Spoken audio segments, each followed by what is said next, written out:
what I'll do, I'll show you where the boundary is that the leasehold land started, that the settlers settled.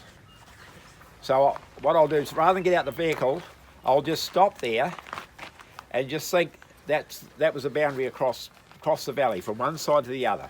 The deer paddocks are on the left, and you'll see a bluff on the left, and straight across the valley there, that was the boundary. All that land further up was Crown lease land, 99-year renewable lease, and that's what Granddad took up. He took up the tenure of that 99-year renewable lease, which had a right to freehold after 100 years or any time before. Here was Crown land, and this was owned by the sawmill down here. Oh yeah. Oh, this was Musgrove's one. Yeah. So that must have been freehold land. Yeah. And yours was too. Yeah. Right. Yeah. So to be exact, it's actually on the top of that hill there. Oh, that's right. He's on top of the hill. Yeah. Straight across to the bluff there, to be exact. But Right, I just said straight across here. So when the flood happened, the only access was by horse from Little Wanganui Bridge up through your paddock. Yeah. And meandering up this river all the way. It's tough route. And and Dad rode a horse from home, my house. Come up here. Yeah. Don't believe in that. Yeah. So this land up here, from here up, was all settled.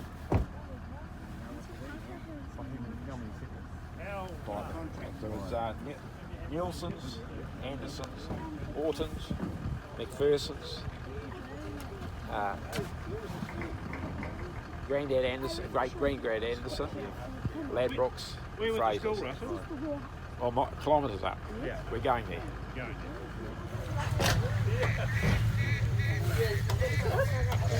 Used to be little oak trees all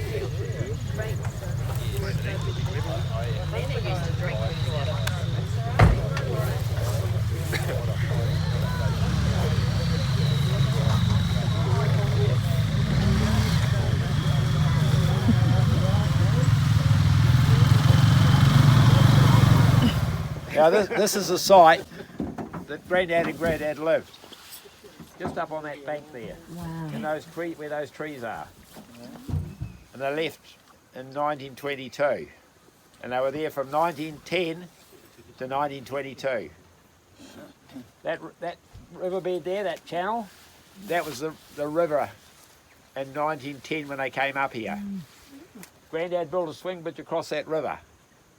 And then they walked up to the school, or rode the horses up to the school. And what we're going to do, so we don't get wet feet, is we're going to do a circle round here and back down past that silage pit and back onto the road, another road that I built, all the way up this other side here. And we'll drive as far as we can and then walk to the school. So. You know, this is where it was. Now, Dad never ever said to me, well, this is exactly where it is, this spot here. He just said it's on the bank there. So what Granddad had he had a small area of river flat and in the bush behind. And I think his block was a 500-acre leasehold block, a 99-year renewable lease. So he never bought it. He just had the right to lease it for 99 years, and at the end of that 99 years, he had the right to freehold it. He never ever freeholded it. So he was given a small piece of river flat and the hills behind. They thought that they'd be able to farm the hills like they did in the North Island, but that is not possible here with the type of soil it is. And if we get up to where the school is, they fell out a 40-acre block on the side of a hill, and I hope we all get there to see it. That's what was clear-felled and burnt. Dad said they clear-felled it, burnt it, sowed seed on it, and nothing grew. They never run any animals on it. So, like, you just think of all that work. Go up and do 40 hectares on the side of that hill, which, when you see the hill up there, you'll understand what they did. It was amazing. They were actually set up to fail, really. But they didn't know. Granddad and Grandma came to this area because his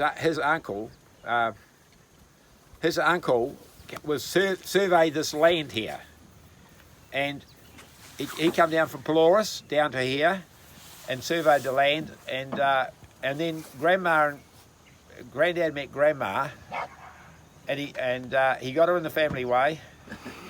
She couldn't speak English, but she must have. She couldn't speak English, but they understood.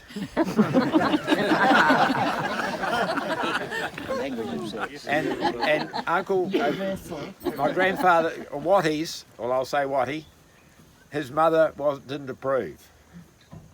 So that's why they came here. They came here to get away from the mother, because in those days, I don't know what actually where Granddad fitted in the family, but the oldest son was sort of meant to take over the land. That's how it was, and so they left, and that's probably why the mother was so not happy, because everyone relied on. When they had the big families, and they all relied. The older children were supported the parents to support the younger children, and like in Dad's situation, he was the old. Uncle Peter was the oldest, and Dad was the second oldest, and Auntie May was the oldest. Dad was the second oldest. Yes, and then Peter. And then Peter. Yes. So they all supported their parents to support the younger children. And Dad never got married till he was 30 years old. He never got married till he was 30 years old. And he worked in the Granite Creek sawmill, and he was the manager of the sawmill and the sawyer. So he had a very responsible and a very a good income. So he helped support the family, and that's what happened those days. There was no welfare, so it was very important that the older children actually supported their parents and their younger children. You say, well, you come up here with an axe and a crosscut saw, and you're going to make a farm. What do you live on? So what the living was they maintained the roads and built the roads, and the government paid for them to build the roads. This regrowth here, that's regeneration. Yeah. Granddad clear felled about probably 20 odd acres there. Yeah. And it's swamp. Like you'd think it was river flat, but it's actually swamp. Yeah. It's slightly above, and it's a bit like Parkihi land. I don't know if you've heard about Parkihi land in the west coast, but it's a little bit like that. Yeah. So he drained it, and he sowed seed, and he would have grazed it, because he had to feed his horses, and he had cows, and he milked cows here. So it's just hard to imagine. Oh, Yeah. Then in 1980, when I started doing deer fencing, I put a deer fence right around the edge there, and so I stopped the animals going in there. And then when my daughter got married, how many years ago? 23, 4 years ago, Diane was picking moss there to pay the bills. She was picking moss to pay the bills because things were tough. She picked enough moss out of there to pay for Jane's wedding. So, and she used to cut right up here in a motorbike like we have here with a friend, and they used to go in there and pick the moss. And then we used to hire a helicopter, and I'd come up with a silage wagon and 2 trailers. We'd lift all the moss out with our helicopters and drop it on our trailers and take it home to a tunnel house and dye and dry it all. And how much did you make that year? What, the year Jane got married? Yeah. Oh, I grossed $20,000. She grossed $20,000. Paid for my daughter's wedding. Paid for the daughter's wedding. And Because the things were costs tough. costs came out of that too. Oh yeah, the helicopter cost and my cost. You did it for love, didn't I you? accepted the love.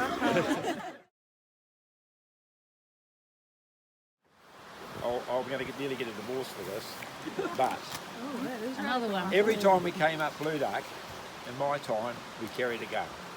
We never ever come up here without carrying a gun, because we either shot a deer for meat, or shot a deer to sell, or that's what we did. So we always carried a gun. So I've got some guns here. And I know it's a bit radical in this tribe the way it is, but this is how it was. So the gun that they first used for shooting deer was a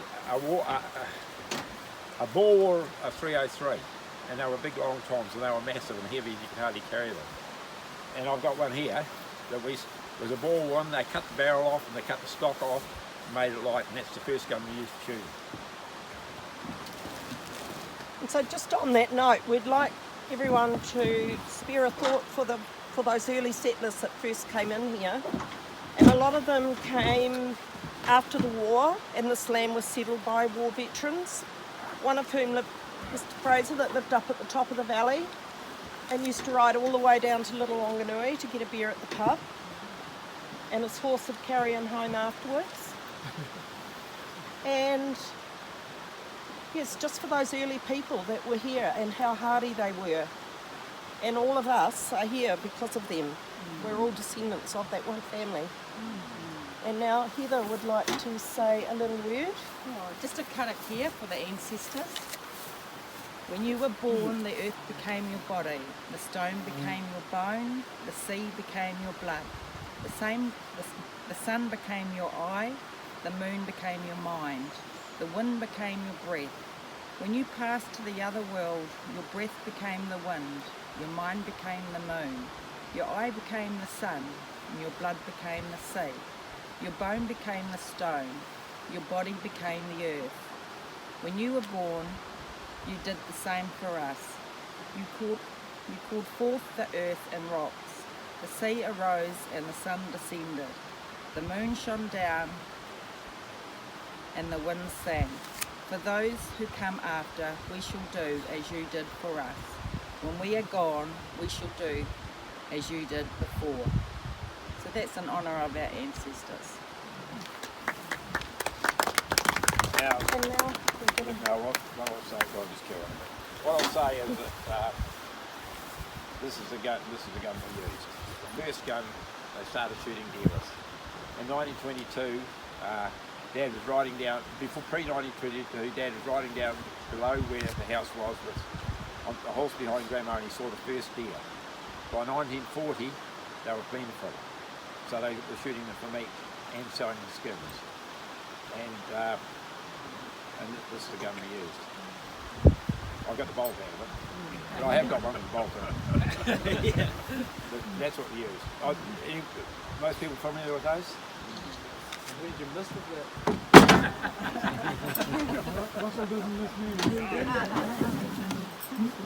Now this is the 22 that Dad bought me when I was 11.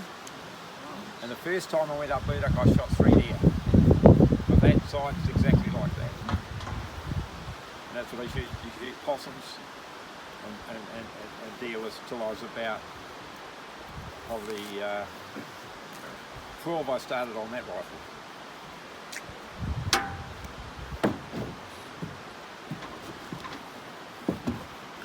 This one here is a tranquilizer gun. Used that when I was catching deer.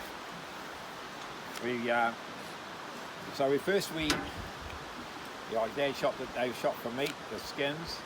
During the war, they got really high prices for the skins because it was used for airmen's jackets and fuel tanks for aeroplanes to make sealing. When the bullets penetrated the tanks, they were self-sealing. Russell would just like to pay a tribute to the from our generation as number 3, and he'd like to fire a shot for the 3 generations, the 2 us and the 2 that have come before us.